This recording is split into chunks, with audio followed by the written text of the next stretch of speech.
No sé si començar tot. Bona tarda. Us vinc a presentar el llibre de la colònia hidràulica i altres contes, de la Sílvia Romero, que tenim aquí al costat.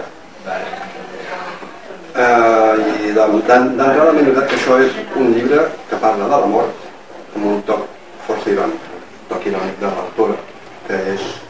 Bueno, no tots els contes són irònics, però hi ha un toc irònic dintre de tota l'obra. És com si n'han fotés una mica de la mort sense el fotre's, perquè hi ha morts que són bastant curioses i altres que són més realistes. Hi ha morts sobtades, hi ha morts tràgiques i morts de comèdia.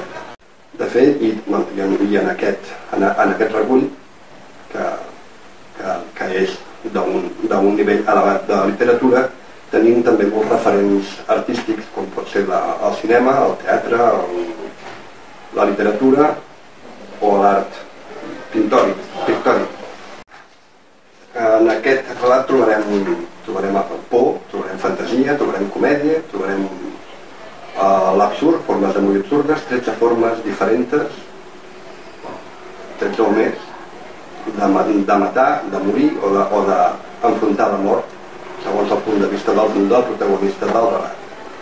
I tot molt a manera amb el sentit de l'humor, que jo crec que té la Sílvia, té un to irònic, una forma de veure la vida, segons per les novel·les que he llegit d'ella, que n'he llegit dues, 3, i aquests contes de relat, després preguntaré sobre la novel·la i el relat, faré un parell de